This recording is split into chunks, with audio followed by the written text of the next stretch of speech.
Shalom, apa kabar Bapak Ibu Saudara sekalian? Kita berjumpa kembali di saluran ini. Kita akan selalu belajar firman Tuhan sebagai murid Tuhan. Dan ini kita mau belajar kembali, melanjutkan soal pemahaman kita, soal keberhargaan diri kita. Nah, beberapa minggu yang lalu kita belajar dari contoh seorang raja, namanya Raja Saul. Tidak ada alasan bagi Raja Saul sebenarnya untuk dia menjadi orang yang minder, malu, ya. Tapi ternyata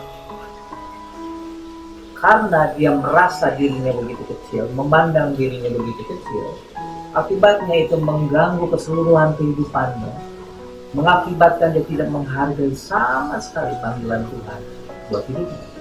Kita belajar bahwa dia orang lahir dari keluarga yang berada, orang yang gagah, tegak, keren, bahkan dia dipilih Tuhan. Dia punya pengalaman spiritual yang luar biasa. Tapi apa yang terjadi? Karena dia punya masalah soal gambar dirinya, soal keberhargaan dirinya, mengakibatkan dia sebagai seorang yang dipilih Tuhan, tapi sayang, akhirnya dia ditolak oleh Tuhan. Nah, hari ini kita mau belajar dari tokoh yang lain, dari raja kedua. Setelah Saul gagal, Tuhan memilih raja yang lain. Nah, mari kita lihat dalam 1 Samuel 16 ada 13 ayat yang kita mau baca supaya sudah bisa menangkap maksudnya, ya. Dalam 1 Samuel 16 ayat 1 sampai dengan ayat yang ke-13, berfirmanlah Tuhan kepada Samuel, berapa lama lagi engkau berduka cita karena Saul? Rupanya sikap Saul menduka citakan hati Samuel. Bukankah ia telah kutolak sebagai raja atas orang Israel? Isilah tabung tandukmu dengan minyak dan pergilah. Aku mengutus engkau kepada Isai orang Bethlehem itu, ya, orang biasa lahir di Bethlehem, ya. Sebab di antara anak-anaknya telah kupilih seorang raja bagiku. Ya. Tuhan bilang, ayo bangkit. Ada dari keluarga Isai, anak Isai akan kupilih sebagai raja. Tetapi Samuel berkata, bagaimanakah mungkin aku pergi? Jika Saul mendengarnya, ia akan membunuh aku. Firman Tuhan, bawalah seekor lembu muda dan katakan, aku datang untuk mempersembahkan korban kepada Tuhan. Kemudian undanglah Isai ke upacara pengorbanan. Lalu aku akan memberitahukan kepadamu apa yang harus kau perbuat. Urapilah bagiku orang yang akan kusebut kepadamu. Ya. Samuel berbuat seperti yang difirmankan Tuhan. Dan tibalah ia di kota Bethlehem, sebuah kota yang biasa-biasa saja, kota kecil. Para tua-tua di kota itu datang mendapatkannya dengan gemetar dan berkata, adakah kedatanganmu ini membawa selamat? Jawabnya, ya benar. Aku datang untuk mempersembahkan korban kepada Tuhan. Kuduskanlah dirimu dan datanglah dengan daku ke upacara pengorbanan itu. Ini. Kemudian yang menguduskan Isai dan anak-anaknya yang laki-laki dan mengundang mereka ke upacara pengorbanan. Ketika mereka itu masuk dan Samuel melihat Eliab, lalu pikirnya, sungguh di hadapan Tuhan sekarang berdiri orang yang diurapi. Jadi rupanya tanpa sadar dia mengulang kesalahan yang sama, hanya terpesona dengan fisik. Tetapi berfirmanlah Tuhan kepada Samuel, janganlah pandang parasnya atau perawakan yang tinggi, sebab aku telah menolaknya.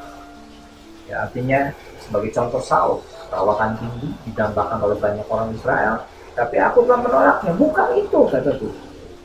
Bukan yang dilihat manusia, yang dilihat Allah. Manusia melihat apa yang di depan mata, tetapi Tuhan melihat. Lalu Isai memanggil Abinadab dan menyuruhnya lewat di depan Samuel. Tapi Samuel berkata, orang ini pun tidak dipilih Tuhan. Kemudian Isai menyuruh Syama lewat. Tapi Samuel berkata, orang ini pun tidak dipilih Tuhan. Demikianlah Isai menyuruh ketujuh anaknya lewat di depan Samuel.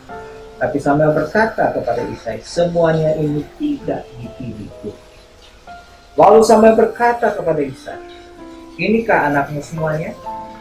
Jawabnya, masih tinggal yang bungsu, tapi sedang menggembalakan kambing domba. Kata Samuel kepada Isai, suruhlah memanggil dia, sebab kita tidak akan duduk makan sebelum ia datang kemari. Kemudian disuruhnya lah menjemput dia. Ia kemerah-merahan, matanya indah dan parasnya elok. Lalu Tuhan berfirman, bangkitlah, urapilah dia, sebab inilah dia. Samuel mengambil tabung tanduk yang berisi minyak itu dan mengurapi Daud di tengah-tengah saudara-saudaranya. Sejak hari itu dan seterusnya, sejak hari itu dan seterusnya, berkuasalah roh Tuhan atas Daud. Lalu berangkatlah Samuel menuju Rama. Ketika Saul gagal dari dipilih oleh Tuhan dan akhirnya ditolak oleh Tuhan, Tuhan memerintahkan kepada Samuel untuk mengurapi salah satu anak dari Isai. Nah, kalau saya bicara soal Daud, yang pertama dia lahir dari keluarga biasa-biasa saja, lahir di kota kecil, Bethlehem, kota kecil. Ya, dan tidak disebutkan juga dalam Alkitab, kalau saya lihat dari sejarah hidup Saul atau Daud maksudnya, sebuah pengalaman yang spektakuler seperti yang dialami oleh Saul. Dia mengalami kepenuhan seperti nabi-nabi. Bahkan dia tidak pernah mengalami peristiwa seperti yang dialami oleh Salomo, bermimpi bertemu Tuhan. Ya. Artinya dalam pengalaman rohani yang spektakuler, yang orang bilang ngeroh, itu, dia tidak mengalami pengalaman-pengalaman yang seperti itu. Tapi selanjutnya kita akan belajar bagaimana Daud dalam perjalanan iman dan rohaninya kepada Tuhan. Saudara sekalian, biasa-biasa saja, tidak mau disebutkan mengalami pengalaman rohani yang spektakuler. Tapi Alkitab mencatat yang membuat sama antara Saul dengan Daud adalah sama-sama dipilih oleh Tuhan. Tetapi yang membedakan adalah ketika dia menerima pemilihan Tuhan itu, mereka memiliki respon yang berbeda. Saul meresponinya dengan begitu dingin, biasa-biasa saja. Dan yang kedua, sedangkan Daud meresponinya memang tidak disebutkan secara tertulis dia begitu bergairahnya, tapi dikatakan selalu dalam perjalanan hidup Daud, bahkan tadi disebutkan setelah dia diurapi Roh Kudus, Roh Allah berkuasa, setelah dikatakan sini, berkuasalah Roh Tuhan atas Daud, lalu berangkatlah. Ya. Sejak hari itu dan seterusnya, berkuasalah Roh Tuhan atas Daud. Jadi, Alkitab mencatat bahwa Roh Tuhan berkuasa dalam kehidupan Daud. Apa yang membedakan? Nanti saudara akan menemukan begini. Apa yang menjadi penyebab Saul gagal? Karena dia memandang dirinya kecil, memandang dirinya begitu, dia punya malu, dia merasa gak layak, gak pantas. Ya, sedangkan Daud itu. Saya ingin menjelaskan soal usia, ada beberapa hal yang kita renungkan di pagi hari. Yang pertama, dalam kehidupan Daud selalu membela kepentingan Tuhan.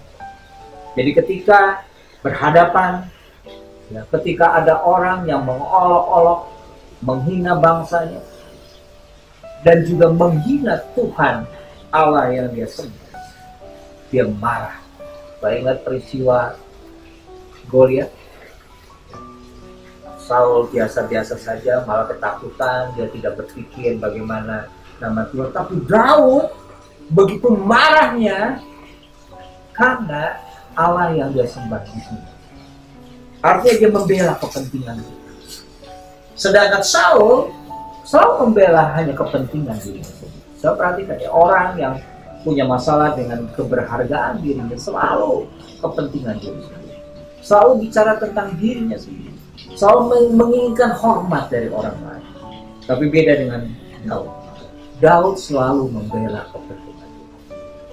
Ya, ketika Goliat yang begitu besar itu menghina, dia marah, dia bilang, dia percaya sama seperti Tuhan menyertai dirinya menghadapi musuh-musuh sebagai seorang gembala.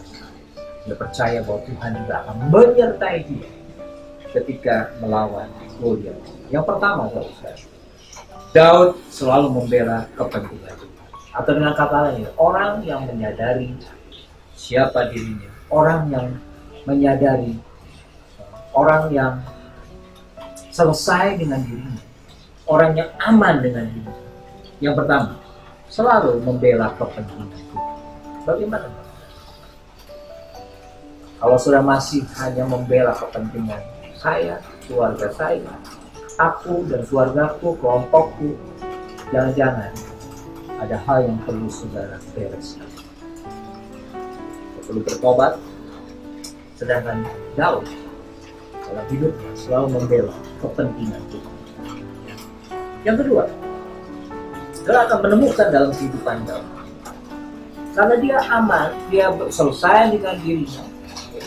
Saya masih ingat ketika Daud dengan orang lain berperang, dia nyaman di istananya.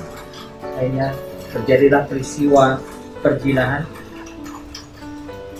antara Daud dengan Batseba, istri dari Uria, panglima atau tentaranya, yang diambil, bahkan Urianya pun dibunuh.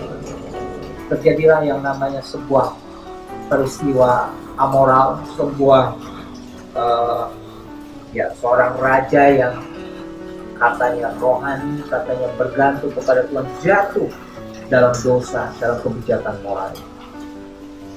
Tapi yang menarik, Tuhan mengutus nabinya, Nabi Natan, untuk menegur Daud.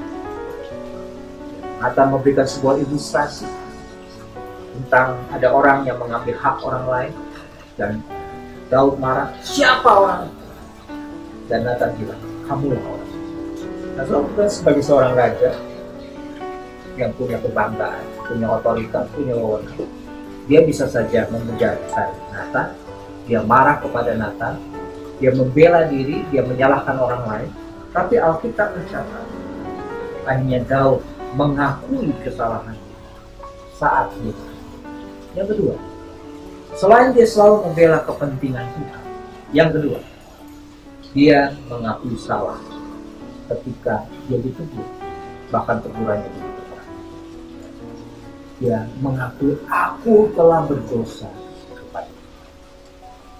Yang kedua, yang ketiga, kalau saya lihat dalam kehidupan Daud, sebelum dipanggil Tuhan, dia terbiasa menangani hal-hal kecil. Dia bertanggung jawab kepada hal-hal yang kecil.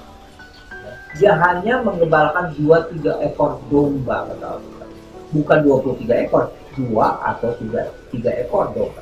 Biasa saja, sedikit sekali, tapi dia bertanggung jawab. Menghadapi musuh beruang singa, dia hadapi, betul-betul dia lakukan dengan segenap hati. Berbeda dengan Saul, saudara. Tuhan memberikan sebuah perintah Tuhan, dia merasa bahwa dia sudah lakukan, padahal dia lakukan cuma hanya separuh dari apa yang Tuhan perintahkan. Tapi saudara lihat, Daud bertanggung jawab sekalipun kepada perkara-perkara kecil. Dia menghargai perkara-perkara kecil. Biasanya orang yang menghargai perkara-perkara kecil, dia juga akan menghargai perkara-perkara kecil. Orang yang biasa bertanggung jawab kepada hal-hal yang kecil, dia juga akan bertanggung jawab kepada hal-hal yang besar. Kenapa? Dia memandang perkara yang remeh-temeh, yang biasa-biasa pun, yang kecil sekali itu sebuah tanggung jawab.